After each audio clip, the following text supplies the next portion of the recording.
Bismillahirrahmanirrahim. Assalamualaikum warahmatullahi wabarakatuh.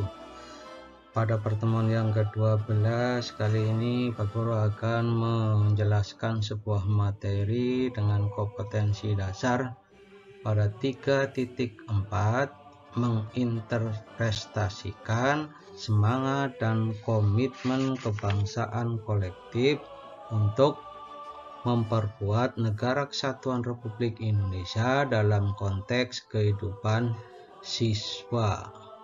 Nah, dengan indikator pencapaian kompetensinya adalah mewujudkan perilaku semangat dan komitmen kebangsaan dalam kehidupan. Jadi permasalahan bangsa ke depan makin kompleks, baik dari segi ideologi, sosial, ekonomi, maupun pertahanan dan keamanan. Jadi tantangan yang masih besar ini menuntut seluruh komponen anak bangsa untuk bersatu bahu-membahu untuk mengejar ketinggalan dengan bangsa-bangsa lain di dunia. Jadi setiap jiwa yang lahir di bumi pertiwi, yaitu di Indonesia, harus mempunyai peranan untuk ikut berkontribusi memajukan bangsa sesuai dengan jabatan dan kompetensinya. Nah, terus bagaimana agar keutuhan negara Indonesia, Republik Indonesia itu tetap terjaga? Ya, salah satu caranya itu adalah dengan kita sebagai warga negara berpartisipasi dalam upaya menjaga keutuhan wilayah dan bangsa Indonesia. Nah, untuk turut serta menjaga keutuhan negara Republik Indonesia diperlukan sikap. Nah, yang pertama yaitu adalah cinta tanah air. Nah, pada pertemuan yang lalu itu apa itu cinta tanah air, istilah lainnya yaitu patriotik ya. Cinta tanah air itu istilah lainnya adalah patriotik. Cinta tanah air dan bangsa dapat diwujudkan dengan berbagai hal, diantaranya satu, menjaga keamanan wilayah negaranya dari ancaman yang datang dari luar maupun dari dalam. Nah, jadi dalam hal ini yang susah untuk melihat ancaman itu yang datang dari dalam. Ibaratnya dalam sebuah peribahasa mengatakan musuh dalam selimut. Nah, terus yang kedua, menjaga kelestarian lingkungan dan mencegah terjadinya pencemaran lingkungan. Ya, jadi lingkungan yang kita tinggal itu usahakan bisa dijaga kelestariannya ya. Jangan sampai mencemari lingkungan. Buanglah limbah-limbah dari hasil produksi maupun rumah tangga, jangan dijajarkan di sungai dan sebagainya. Terus yang ketiga, mengolah kekayaan alam dengan menjaga ekosistem guna meningkatkan kesejahteraan rakyat. Contohnya apa kekayaan alam? Nah, di sini ada yang diperbarui dan ada yang tidak dapat diperbarui. Yang dapat diperbarui aja kadang menjaganya, mengolahnya itu dengan yang tidak sesuai dengan aturan. Misalkan apa? Misalkan pembukaan lahan dengan apa? Dengan membakar hutan. Itu tidak baik ya. Terus yang keempat ini yang paling penting, terutama ditujukan kepada generasi penerus bangsa, yaitu rajin belajar untuk menguasai ilmu pengetahuan dari berbagai disiplin ilmu yang untuk diabdikan nanti kepada negara. Terus yang kedua yaitu membina persatuan dan kesatuan ya. Terus tindakan-tindakan apa yang bisa menunjukkan usaha membina persatuan dan kesatuan? Yaitu ada yang pertama, menghormati antar sesama manusia. yang tua menghormati yang muda menghormati yang tua. Jadi ada saling menghormati, terus tidak membeda-bedakan manusia, keriting, putih, lurus, hitam, semuanya sama ya yang ada di Indonesia. Jadi tidak ada yang namanya manusia yang dari suku maupun ras yang berbeda-beda, itu semuanya sama ya. Terus yang ketiga, menjalin persahabatan antar suku bangsa. Jadi walaupun berbeda bahasa, berbeda budayaan, usahakan bisa menjalin persahabatan. Terus yang keempat, mempelajari budaya sendiri dan memahami budaya daerah lain ya. Budaya sendiri usahakan jangan dihilangkan. Boleh memahami budaya daerah lain, boleh, itu kan sebagai kekayaan. Terus yang ke 5, memperluas pergaulan demi persatuan dan kesatuan bangsa. Yang ke-6, mengerti dan merasakan kesedihan penderitaan orang lain ya. Ibaratnya kalau ujung rambut tarik ya ujung kaki merasa sakit. Jangan ada orang kena bencana malah bilang rasain lu, jangan. Kita itu adalah bagian dari orang lain. Karena apa? Kita dilahirkan sebagai makhluk sosial. Nah, seperti itu ya. Terus yang ketiga, itu adalah rela berkorban. Nah, rela berkorban itu apa? Ya, sikap rela berkorban itu adalah sikap yang mencerminkan adanya kesediaan dan keikhlasan memberikan sesuatu yang dimiliki untuk orang lain, sekalipun akan menimbulkan penderitaan bagi dirinya sendiri. Terus perbuatan-perbuatan apa yang bisa menunjukkan sikap rela berkorban? Itu yang pertama, berkorban untuk tenaga, berkorban dengan tenaga atau dengan bekerja. Terus apa lagi? Berkorban dengan menyumbangkan pemikiran bagi keutuhan negara kesatuan Republik Indonesia. Terus berkorban untuk menahan diri tidak berbuat sesuatu yang merugikan bangsa dan negara. Apa contohnya? Menggunakan narkoba. Terus membuat sebuah yang sekarang namanya itu kerusuhan ya. Membuat suasana tidak menjadi aman.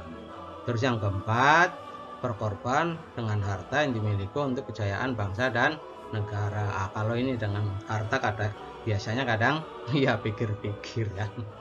Terus yang keempat itu adalah pengetahuan budaya dalam mempertahankan negara kesatuan Republik Indonesia.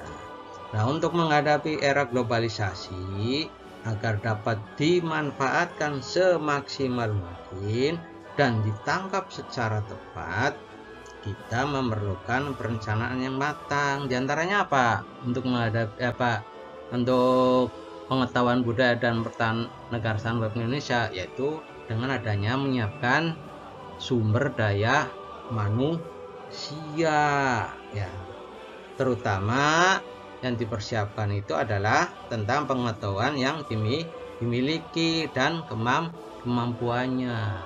Terus yang kedua, kesiapan sosial budaya, yaitu untuk terciptanya suasana yang kompetitif dalam berbagai sektor kehidupan.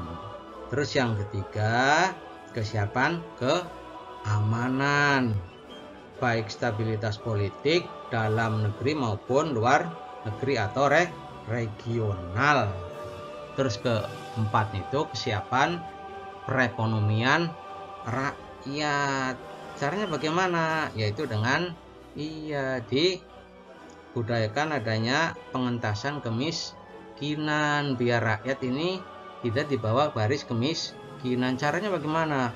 Yaitu dengan membantu bantuan-bantuan untuk meningkatkan yang namanya perekonomian rakyat. Mungkin diberikan bantuan berupa kredit atau membuka lapangan pekerjaan baru biar penghasilan bertambah. Terus yang ke-5 di bidang pertahanan dan keamanan. Nah, di bidang pertahanan keamanan perlu kalian ketahui bahwa ancaman terhadap kedaulatan negara yang semula bersifat konvensional berkembang menjadi multidimensional, baik fisik dan non fisik, baik yang berasal dari dalam negeri maupun dari luar negeri.